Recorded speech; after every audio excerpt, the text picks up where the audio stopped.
Estamos comenzando Hora Libre con Mariela Palma. Vamos a tratar de tertuliar un poco sobre la actualidad política. Aquí en Costa Rica a veces no pasa nada por días y hay días en que pasa de todo, Mariela. Bueno, así es. Últimamente han habido lo que llamamos escándalos, porque cuando decimos que pasa o no pasa, no nos referimos siempre como acciones o que se aprobó algo, que hubo un cambio en el país, sino a veces escándalos, que es lo que últimamente hemos estado viendo en el país. Y tal vez escándalos políticos que hacen que el anterior escándalo político pase totalmente a segundo plano y sea olvidado, ¿verdad? Vamos a ver, venimos hace pocos días, unas 3 semanas para atrás, el tema que por lo menos políticamente le estaba generando una roncha a la administración Chávez era el tema del voto de censura que desde la Asamblea Legislativa se impulsó en contra de Nogui Acosta, ministro de Hacienda.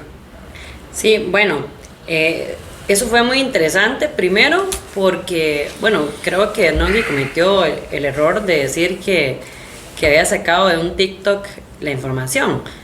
No sé si realmente fue ahí o si realmente sabía algo más y tal vez no podía decirlo o lo que sea, pero fue un error decirlo. Y digamos que a raíz de eso fue este voto de censura. A mí en lo personal me parece que pues el voto de censura como tal simplemente era un juego político, de control político, porque al final un voto de censura no es vinculante, o sea, no hay ningún resultado ni genera nada, simplemente es decir, eso no me gusta. Es una sanción más moral en realidad. Sí, o sea, es como no me gusta eso que hizo el gobierno. Claro, pero no es vinculante para la administración. Contrario a otros países, digamos, que tienen sistemas, obviamente un voto de censura en un sistema parlamentarista, donde existe, por ejemplo, hasta claro, impeachment, claro, es diferente, pero acá en Costa Rica es pues algo simbólico que no tiene, digamos, ninguna consecuencia más que decir como que les disgusta, por así decirlo. Sí, insisto, más moral y político, obviamente, generar el desgaste político en contra de la administración y ver los partidos de qué forma se reparten los réditos de haber cuál fue el que censuró de manera más severa las actuaciones de un jerarca. Entonces, partiendo de esto que decimos, realmente pues el voto de censura de Nogui era un control político para afectar al gobierno y verme yo bien o digamos, como dicen en Río de Revuelto, ganancia de pescadores. Y al final yo creo que los partidos políticos lo sabían y lo vieron así, y por eso me parece que fue que Fabricio, la Nueva República, el PUSC, no votaron en contra de esto, porque tal vez ellos dijeron, bueno, ¿qué nos genera a nosotros de ganancia ponernos contra el gobierno? Si más bien tener una buena relación quizás con el gobierno nos puede ayudar a seguir manteniendo acuerdos y todo, o sea, ponernos como enemigos tal vez no nos genera ningún rédito. Lo contrario tal vez de Liberación Nacional y el Frente Amplio, que ellos están como tratando de golpear sistemáticamente y cada vez que se les ocurre el gobierno para ellos ser como la oposición contraria o la opción contraria al gobierno.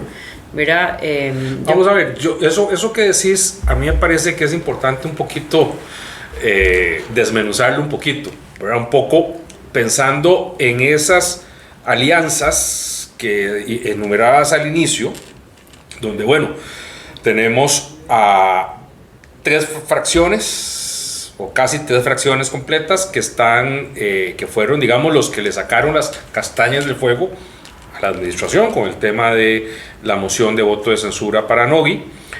Las mencionabas, fueron la fracción de Fabricio Alvarado, que es Nueva República, que se distingue, digamos, hasta el momento, junto con el Frente Amplio, es la otra fracción que es monolítica, ¿verdad? Mantiene una línea de liderazgo y de momento nadie es consecuente y nadie se sale del canasto. Entonces había una línea de apoyar en contra del voto de censura en contra del ministro de Hacienda. Luego está la fracción de la Unidad, que no en su totalidad, porque hubo 3 diputados, creo, uno estaba fuera, Leslie estaba fuera del país, y los otros que no votaron junto con el resto fueron, creo que Vanessa Castro y Felipe. Felipe fueron los que votaron en contra. Fueron los que votaron en contra. El resto de diputados de la Unidad, que digamos yo los metería como la nueva generación de diputados de la Unidad, porque en realidad son muchachas, ahí está María Marta, está Daniela, está Melina Hoy, que son muchachas muy jóvenes, que es esa nueva generación de políticos de ese partido. Horacio Alvarado, no sé si votó o no votó, la verdad no tengo la certeza. No sé si estaba en asamblea ese día, si no estuvo, esa parte sí no tengo idea. Ahora, esto desde Liberación y desde Frente Amplio, desde la izquierda, se ve y se reclama como una entrega total de esos 3 partidos a la agenda de la administración, ¿verdad? Con la cual podría haber algún tipo de coincidencias ideológicas en muchos temas que tienen que ver con libertad de empresa, reforma del Estado, quizás yo me apuntaría, ¿verdad? Y obviamente hay una comunión y una buena comunicación, un buen entendimiento. Yo creo que sí hay, digamos, entre el PUS, el Nueva República de Horacio Alvarado y el gobierno, sí hay, digamos, compatibilidades ideológicas. No significa que piensen igual ni nada, pero hay acuerdos y hay alianzas, y la verdad es que a mí me parece estratégico que hayan votado así, porque no veo, o sea, y estamos hablando políticamente, ningún rédito de que ellos hubieran votado contra el gobierno. A diferencia, digamos, del Frente Amplio o Liberación, que ellos ven como que lo malo que le pasa al gobierno es para ellos pescar. El PLP me parece que se están dejando guiar por su agenda, ¿verdad? O sea, hay cosas que ellos concuerdan con el gobierno y las apoyan, y las que no, pero digamos, esto yo lo veo más que como una cuestión ideológica, como una cuestión de estrategia política, y ahí, digamos, tampoco veo, o sea, como el rédito que tenga el PLP de ponerse en contra de algo. Es que si todavía fuera algo vinculante, yo creo que tendría sentido, pero simplemente es decirle al gobierno, no los voy a apoyar, estoy contra ustedes. Para mí eso significaba esa moción. Entonces, digamos, desde el punto de vista de réditos políticos, ¿verdad? Estamos hablando, pues no le veo como la trascendencia que la quizás trascendencia en cuanto a efectos políticos, y de ahí ese desgaste tal vez innecesario. Espera, sí. Y otra cosa, a mí me parece muy interesante porque sí, básicamente Liberación específicamente está utilizando un discurso de que si no votan contra el gobierno es porque no están haciendo una oposición. A mí no me parece que ser oposición sea siempre estar en contra del gobierno o simplemente estar en contra del gobierno. Per se. O sea, por si, eso es lo que está tratando claro. Liberación de vender para traerlos a ellos y tener más diputados para estar contra el gobierno. Pero realmente ser oposición no es estar contra el gobierno, eso no es el significado de ser oposición. Para mí ser una buena oposición es tener una agenda propia, eso sí, pero no quiere decir que sea estar en contra del gobierno. No podría estar a favor del gobierno o en contra, o sea, independientemente, y ser oposición. Correcto. Vamos a ver, Mariela, la Nación de hoy trae la noticia de que el Tribunal de Ética de Liberación, también estamos hablando de sanciones políticas, la otra diputada, la otra actora política, que está, digamos, en la palestra de un voto de censura también interno, por así decirlo, dentro de su propia fracción, es la diputada Carolina Delgado, que a raíz de una serie de actuaciones que la misma fracción ha considerado que ella se aparta de la posición que debe de prevalecer, se suma el hecho de que participara en la celebración de Guanacaste y estuviera en el escenario con el presidente. Entonces digamos que el haber sacado la foto con el presidente en muy buenos términos en el escenario de la celebración de la anexión de Guanacaste ahora fue la gota que derramó el vaso para que se busque una moción a lo interno de la fracción de Liberación para que éticamente se le cuestione y se le aparte de los órganos operativos en los que participa.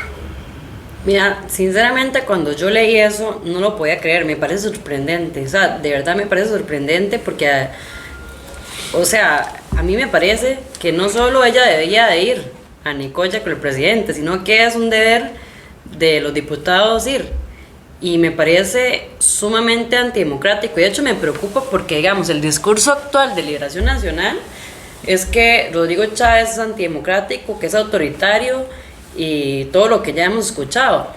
Pero sinceramente a mí me parece que una actitud antidemocrática y totalitaria incluso es decirle a una diputada que no puede ir a un evento donde está el presidente. O sea, para mí cualquier diputado de cualquier país en cualquier momento no solo tiene que asistir, o sea, la política se trata de crear acuerdos.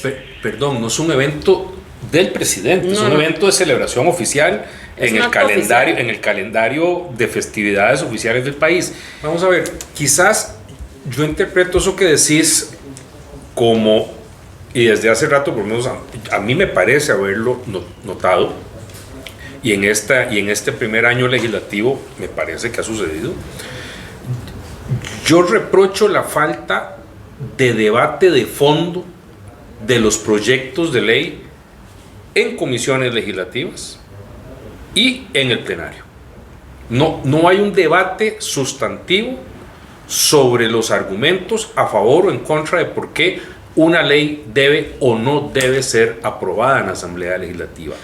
Esa parte técnica de pericia legislativa, de argumentación, que quizás algunos diputados sí tratan de ir a ese escenario, a ese terreno, pero el resto no le recoge el guante. Entonces el debate político que vos decís se centra en el control político de darle garrote a la administración, que se vale, pero no puede ser 24/7, porque la Asamblea Legislativa no solamente está para fungir como órgano de control político a la administración, la teoría de los pesos y contrapesos, también tiene una función sustancial que es legislar y emitir leyes de calidad, y eso es lo que está faltando. 3 ejemplos muy recientes de lo que acabas de decir. Lo de Nogui. Ok, ¿cuál era el tema principal de la comparecencia de Nogui? La evasión fiscal. ¿Por qué está evadiendo? O en realidad, bueno, la recaudación, todo en general, ese era el tema técnico. Pero todo se convirtió en un TikTok, porque no dijo que iba en TikTok. Entonces, al final, el debate de fondo que estábamos hablando de impuestos, de evasión, de finanzas públicas, que realmente es lo importante, se convirtió en un meme de TikTok. O sea, correcto. Punto. O sea, para mí hay una carencia de absolutamente todo. No hay, o sea, no hay propuestas para cambiar cosas que a los ciudadanos les importan.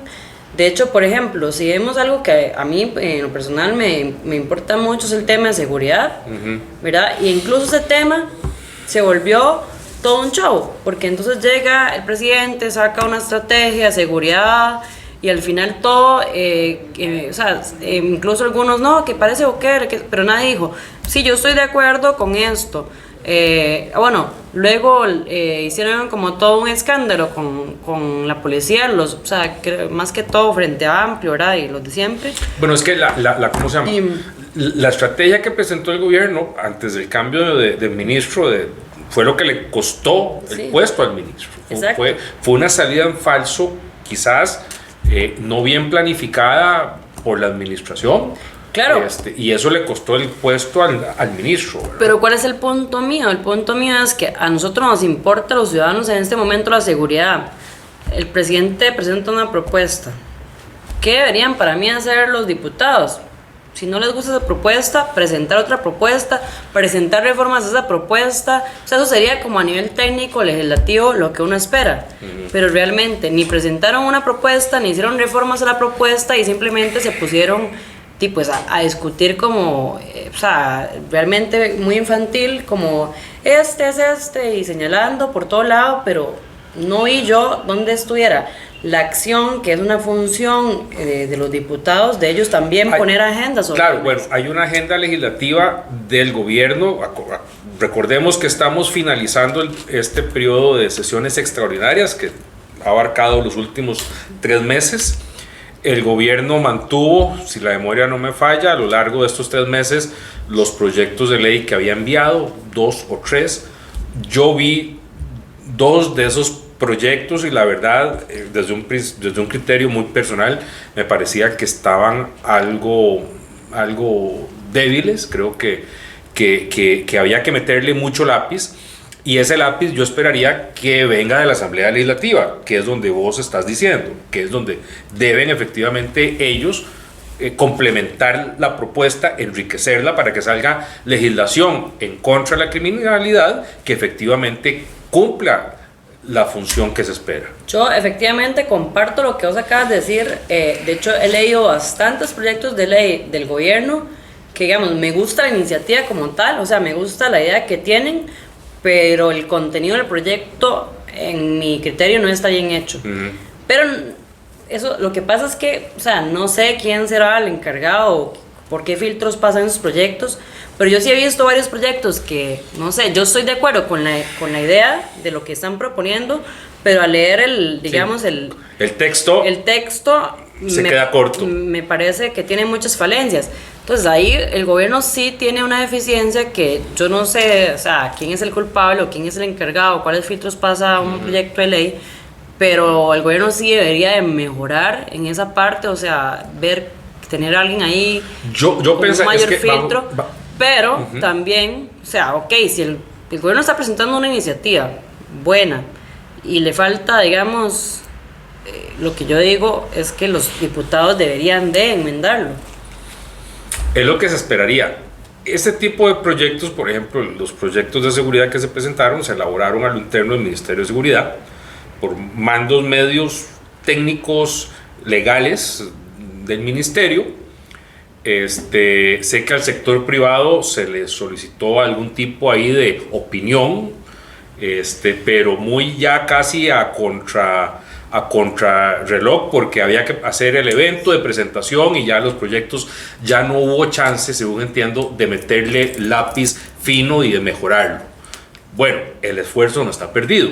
El esfuerzo le corresponde a la Asamblea Legislativa y que efectivamente desde las comisiones legislativas salgan buenos productos que, insisto, puedan realmente solucionar el problema social que tratan de atacar. Es que el tema es que al final es el trabajo de los diputados. Claro. Ahora que mencionabas el tema de seguridad, Mariela, lo primero que se me viene a la mente es Bukele. Y en correlación a Bukele, no puedo obviar la reacción que ha generado la carta de los expresidentes en unos términos duros en contra de la manera en que el presidente Bukele maneja diferentes temas políticos allá en su país. Bueno, voy a ser muy sincera porque sí conozco bastante, digamos, a lo interno de cómo se maneja el tema de Bukele. Yo sí creo que Bukele está haciendo un buen trabajo en seguridad, y no lo digo porque sea una opinión, o sea, pues están las cifras, los resultados, lo dice la gente, o sea, antes secuestraban, mataban a gente siempre, y hoy sí se percibe y se siente mucho más seguridad. Yo creo que lo está haciendo bien. Sí creo realmente que Bukele sí es un poco... Yo no me atrevería nunca a decir que él es un dictador. De hecho, creo que él cumple, digamos, con los parámetros de no ser una dictadura. Con los parámetros democráticos. Hasta el momento. Pero sí es un poco autoritario en el sentido de que yo creo que él, o sea, sí es duro con sus opositores o con la gente que hable mal de él, y de hecho una de sus estrategias de comunicación es, él utiliza muchos influencers, Claro. porque él va, o sea, también se habla mucho de la opinión pública. No quiere decir que no sea el sentir de los salvadoreños. De hecho, yo que estuve ahí, o sea, los salvadoreños quieren a Bukele. O sea, sí lo quieren, sí ha mejorado El Salvador, no puedo decir que no, pero... Y sí creo que es democrático, o sea, yo me sentiría como una persona, la verdad, poco académica y bastante ridícula diciendo que es una dictadura, porque una dictadura tiene completamente otros elementos, claro, que no cumple Bukele. Sí diría que es un poco, digamos, autoritario con la oposición. Claro, una mano firme que ha tenido y que la ha manejado para efectos políticos y le ha dado réditos, porque obviamente goza de niveles de popularidad gigantescos en la región y en toda América Latina, y cuando uno ve noticieros de Argentina o de Chile que están teniendo una escalada de delincuencia fuertísima, la gente pide, nosotros queremos un presidente como Bukele, véngase para Argentina, véngase para Chile. Bukele es popular en toda América Latina. Claro, por supuesto. Que el estilo puede que no sea, digamos, a lo que está acostumbrado uno, quizás, ¿verdad? Pero bueno, el tipo ha tenido su manera de llevar las cosas, sus circunstancias, y la gente en El Salvador se lo reconoce. Estaba viendo unas cifras hace un par de días, creo, no sé si vos las pudiste ver, que decía que llevaban 300 días sin un solo asesinato. No, o sea, el tema de seguridad, o sea, Bukele lo está haciendo espectacular. Y digamos, cuando a mí me preguntan o alguien critica o digamos, o esta sanción que tuvieron contra Bukele, yo le pregunto a la gente, ¿qué es la democracia? O sea, se supone que la democracia es la voluntad del pueblo. Y si yo voy y hago un referéndum en este momento en El Salvador, todo el mundo va a estar a favor de Bukele. Entonces, ¿qué es la democracia? Yo creo, o sea, y cuando dije antes, o sea, que Bukele es un poco tal vez autoritario o con la oposición, no es que los encarcele o algo así, no, es que, por ejemplo, Bukele, hay casos, digamos, en El Salvador de partidos, o sea, de otros partidos que cometieron actos de corrupción, que se quedó ahí, que porque tenían como, por ejemplo, su gente en Poder Judicial y etcétera, etcétera, nunca llegó a nada. Él puso a investigar esos casos, por ejemplo. Hubo un caso, yo recuerdo un caso, quizás hace un par de años, creo que fue antes de la pandemia, no sé si lo recordarás, que llegó a la Asamblea Legislativa con el ejército, creo, y rodeó al ejército, rodeó con los soldados dentro del Congreso, y obviamente eso, caramba, eso sí, quizás pues como que tal vez choca, no tal vez choca, no sé si efectivamente vos, se hace ver. ¿No recordás por qué fue? Eso fue porque no le querían aprobar el presupuesto para seguridad. Entonces, él mandó a pedir un presupuesto que quería invertir en seguridad, no se lo querían aprobar, y ahí fue donde él rodeó como el Congreso para decirles, ustedes tienen que aprobarme ese presupuesto. Claro. Quizás no es políticamente correcto, por decirlo de alguna forma, la manera en que él materializa algún tipo de acción de presión o de convencimiento, ¿verdad? Sí, digamos, pero con todo y todo, hasta donde yo sé, el señor no ha cerrado periódicos, no ha encarcelado periodistas, tampoco, sí. No hay exiliados políticos. El sector privado creo que se siente cómodo en un ambiente de atracción de inversiones. Hay más inversiones que antes, justamente por la seguridad, porque antes la gente no quería invertir porque era un país inseguro. Por ejemplo, en El Salvador nadie quería invertir en turismo porque la gente tampoco quería ir a El Salvador a pasear porque era muy inseguro. Hoy es seguro, entonces eso también ha generado más inversiones. Creo que yo creo que también a veces juzgamos y no nos ponemos en los zapatos de la gente. A mí a veces me preocupa cuando alguien que no está enterado de la realidad de un país opina sobre algo que está pasando en esa coyuntura, porque es que yo no puedo ponerme a opinar lo que está haciendo Nayib Bukele si yo no sé lo que pasaba antes con Arena. No estamos en los zapatos de ellos, en los zapatos de ellos, y aquí es donde viene la autodeterminación de los pueblos. ellos Sí. votaron a Bukele, nadie más, uno desde afuera puede dar pues una opinión a la distancia, muy a la distancia, muy a la distancia, pero nadie mejor que los salvadoreños para, al final de cuentas, dar el veredicto sobre si la administración del presidente Bukele fue una administración buena, regular o mala. Saludos y ojalá que les haya gustado el programa de hoy.